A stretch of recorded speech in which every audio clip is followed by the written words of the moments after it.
¿Por qué odiamos a los españoles, pero amamos su religión?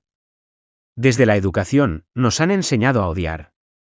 Los profesores, desde la educación básica hasta la superior, nos enseñaron a despreciar a los españoles con el cuento de que eran malos durante la época de la conquista y el virreinato de la monarquía española, explotadores, opresores, asesinos, violadores, etc., y que los aztecas y los incas eran buenos. ¿Pero en realidad fue así? Pues no, más bien fue, al contrario, los aztecas y los incas fueron los malos.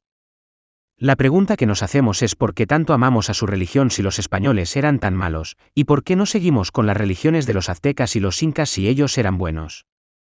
Hay algo que no cuadra aquí, algo contradictorio. Si revisamos las estadísticas de las religiones, la mayoría de los hispanoamericanos son católicos. Decimos una cosa, pero con la práctica hacemos otra.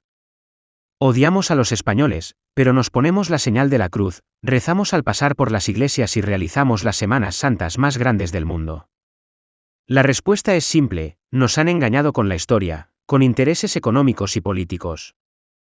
Los ingleses imprimían por millares libros que solo hablaban mal de los españoles, con la finalidad de imponer las corrientes libertadoras en Hispanoamérica, declarar la supuesta independencia y hacer negocios con los funcionarios, amparados por el sistema republicano, su Congreso y sus leyes. Después de todo, en las décadas de 1920 y en el siglo XX, los yanquis nos conquistaron ideológicamente, también falseando la historia.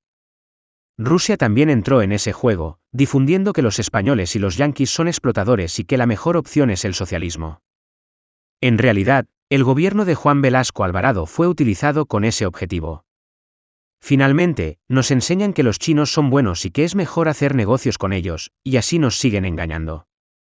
Los ingleses, yanquis, rusos y chinos nos han contado una historia falsa, una narrativa que ellos inventaron para formarnos ideológicamente y convertirnos en odiadores de nuestros antepasados, quienes nos libertaron de tanta opresión del imperialismo inca y azteca, para así implantar sus negocios en nuestros países y sacar provecho a costa del engaño. Al respecto, el político español Alfonso Guerra González afirmó: en esas luchas, las potencias que se enfrentaban a España utilizaron la deformación de la historia como método de denigración de España y de los españoles, creando una visión nefasta de la actuación española y difundiendo lo que se conoce como la leyenda negra.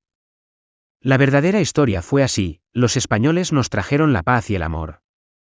En realidad, los españoles nos libertaron de tanta opresión de los imperialistas aztecas e incas. Antes de la llegada de Hernán Cortés, Francisco Pizarro y su gente, los indígenas vivían bajo la tiranía de sistemas imperialistas inhumanos en Centroamérica y Sudamérica. Los opresores eran los aztecas en el norte y los incas en el sur.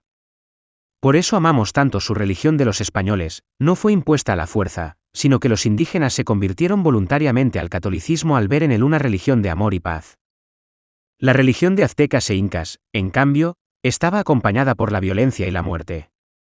Los indígenas comprendieron que la doctrina de Cristo se fundamentaba en el amor al prójimo y el perdón de los pecados para la salvación de sus almas.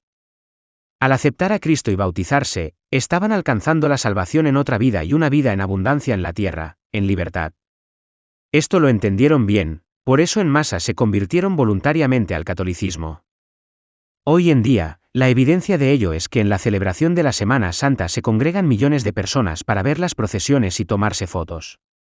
Además, en cada pueblo hay una iglesia católica, y las comunidades las construyeron con mucho amor, y esos templos permanecen hasta nuestros días en casi perfectas condiciones.